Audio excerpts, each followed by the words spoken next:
Good day. My name is JD Walt, and welcome to the AWA Law Firm channel, where we take complex legal topics and break them down in about 5 minutes or less. Now, this is an educational video, and we do encourage you to seek your own independent counsel when dealing with these matters, but go ahead and like and subscribe to follow along for more future content. For today, we're going to be covering ladybird deeds versus transfer on death deeds, and what's the difference in these two important tools that Texas provides in order to avoid the headache of probate. In Texas, probate is not required, neither is having a will. But if you do have a will and you do want to set up for your estate planning, these are two great tools to help you. Now, what is probate? Probate is simply the process of going in front of the court and having the judge bless the will and then vest powers in the individual listed in the will to help wrap the deceased affairs. So selling property, passing property to loved ones, paying off any debts that the estate owes are all part of this process. Now, this can become very costly and time-consuming, so there is an element here that with proper estate planning, you can avoid some of the headache. Now, why would you want to avoid probate? So here are some common things that we see. First, time. It can become quite time-consuming depending on what county the property is located. For example, Harris and Houston is quite a lengthy process because the court's docket is very backed up, not to mention the money and the loss of privacy when you file that record publicly.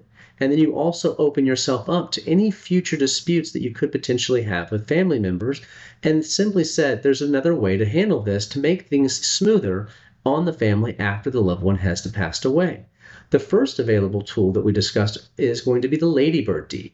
Now, there is some sort of connection to Lady Bird Johnson for the history buffs out there, but simply put, this is an enhanced life estate deed that allows for a lot more control versus a regular life estate deed, including some of the key benefits of having the flexibility of having passed directly to the beneficiaries, it being revocable, and having full control of your property while you're still alive as the grantor. Plus, it can be executed via power of attorney, which is another great way to help facilitate the process when dealing with someone who's later on in life. The other side of it is the transfer on death deed. Transfer on death deeds are another great tool for estate planning and to avoid the costly headache of probate. Further, they allow you to add additional beneficiaries, which is another line of estate planning, just in case your primary beneficiary doesn't want the property or an issue happens in between time. Having that next layer down can really make the process much smoother and more forward thinking. Not to mention, it also does not trigger the due on sale clause that you'll find in most mortgages, and yet still vests full control in the grantor itself. Now let's go ahead and look at some comparisons to kind of get an idea of the two compared next to each other. First thing is the control aspect. As I've mentioned, for both transfer on death deed and ladybird deed allow the grantor to have full control. They can sell the property, they can refi the property, they can encumber the property as they see fit. The next is revocability. Both are revocable, which is another great aspect if you decide to change your mind or you want the property to go in a different manner.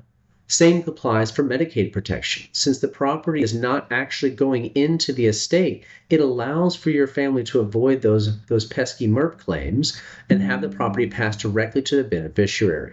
Now, with dealing with power of attorney, the ladybird deed does allow the use for that, but the transfer on death deed does not.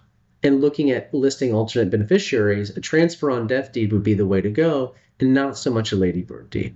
And we get this question a lot. What fits us? And that is something that we would have to evaluate, as each scenario and each family is completely different. But some of the common scenarios that we would see, or in the instance where you would have a power of attorney, then the ladybird deed would be the best way to go. Or if you're looking to list alternate beneficiaries, the transfer on death deed would be the process.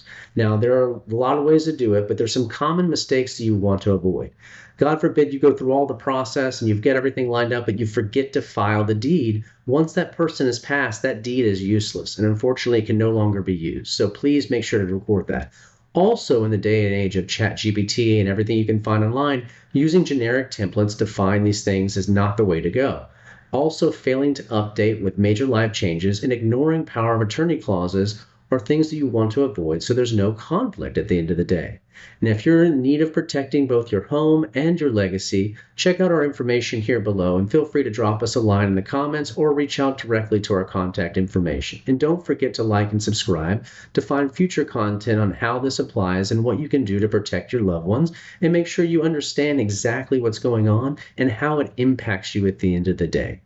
Again, my name is JD Walt, and I'm very excited to continue to put out more content in the future. Thank you for joining us here today at the AWA Law Firm channel. We hope you enjoyed this one.